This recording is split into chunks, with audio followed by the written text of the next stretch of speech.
next up, we have Jax, the prototype of steel, versus Cyrax, a 650-pound ninja cyborg clad in titanium alloy, infused with a neural net processor, and equipped with a rocket launcher, a chest-mounted table saw, and a megaton nuclear warhead capable of eradicating the entire planet. Fatality. This is gonna be another close matchup, folks. Now, as many of you might be aware of, Jax is typically known to have had his arms replaced by robot arms after he had his original arms torn off.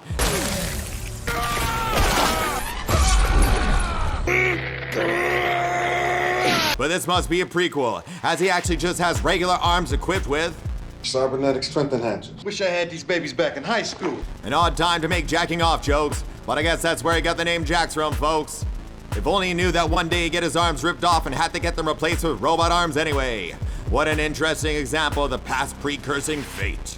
But look, Cyrax has just stepped into the arena, and the stage is set. Cyrax begins by ejecting his balls through his chest, and they suspend in the air before he sends them into the wall directly in front of him and blows them up. The strategic placement of his balls produces a devastating immolation that seemingly destroys everything but the area that Jax and Sonya are in. What happened?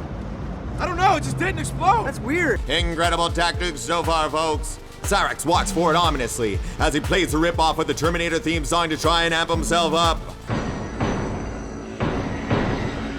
Good job, little buddy. This is totally just like Terminator 2. You're doing great. He shatters a pane of glass, which sends a ricochet around the room, shattering all the rest of the unconnected glass as snakes come shooting out of the ceiling. Cyrax shouts, Death is the only way out. which is actually pretty cool. Jax isn't having any of it though, and he tells Sonya to take on the endless hordes of armed ninja while he faces off against Cyrax.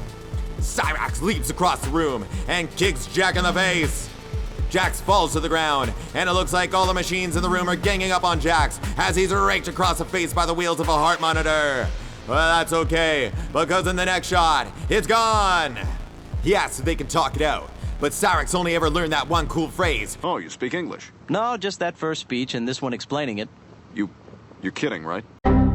So he picks Jax up off the ground and then puts him back on the ground. Sonya's making quick work of wave after wave of terrifying ninja assassins, and we pan back to Jax as he continues to get kicked repeatedly. We pan back to Sonya, who despite looking like Lara Croft if she were drawn by women rather than incredibly horny male 90s nerds, is actually doing a pretty great job. And look at this, folks. She kicks Cyrax's brother into the face of one of the henchmen. We pan back to the ever-capable Jax, just in time to see him do a barrel roll, but then he gets kicked, and kicked, and kicked, and kicked. He gets bent over a table. And Cyrax assumes he's dead, and begins slowly walking towards Sonya to exact his revenge on his fallen brother. Jax focuses in and sees something he likes, but it's too late. Cyrax is shooting goo out of his chest hole directly at her. In a swift moment of brilliance, she kicks a henchman towards the goo. That kind of forms into what could resemble netting, and it turns him into meat. What a terrible fighter that would make, eh, folks? A guy that's just all meat called meat. Stupid indeed. And what is this? Jax kicks a table directly at Cyrax, almost hitting him in the ankle. But Cyrax is having none of this, and does a triple axel, in what is legitimately the hypest moment in the entire movie. Still can't decide if that says more about this moment or the movie. But call me Jeff Hardy, folks, because I'm leaning towards the latter. That was terrible, but who cares? Because now Cyrax is leaping towards Jax, but Jax is also a learning computer and exclaims, "No!" and steps out of the way of danger. Oh, but he does get kicked some more. Jax responds by smashing Cyrax's older brother. The collateral damage is devastating, and one can't help but feel sorry for Cyrax's whole family here. They trade blows and do a pretty twirl, and then Jax punches Cyrax in the ball hole, and this sends Cyrax flying! Jax follows up with a flurry of punches as he curses him for being cybernetic, while punching him with cybernetic arms. That's so hypocritical. But look at this! Jax may have fisted off more than he can chew. Realizing Jax isn't smart enough to simply unclench his fist and pull at his hand, Cyrax delivers more and more kicks, but then Jax donkey kicks him away. Sonya continues to decimate several generations of ninja assassins in the meantime, but then sees Jax in a state of fisting emergency and comes running over. She runs past the mechanical skeleton of a robot and the crowd is left wondering if all these cybernetics that resemble Smoke and Cyrax are supposed to suggest that this is a lab where the Cyber Initiative protocol transforms to Lin Kuei. Well, that would be an interesting narrative for a half-decent movie, and there's no time for that nonsense, cause this is Annihilation.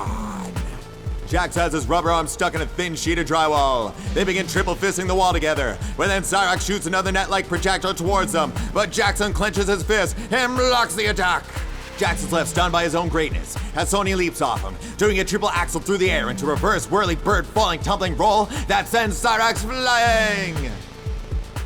Cyrax is disoriented on his feet, and Sony notices some chemicals on fire. Remembering that fire is the greatest weakness of any titanium, she stands to her feet. Will she throw it on Cyrax, folks? No, it looks like she's going to gently blow it in his direction. It travels with incredible speed, ignites, and then the flames concentrate into an incredible fireball that engulfs the robot.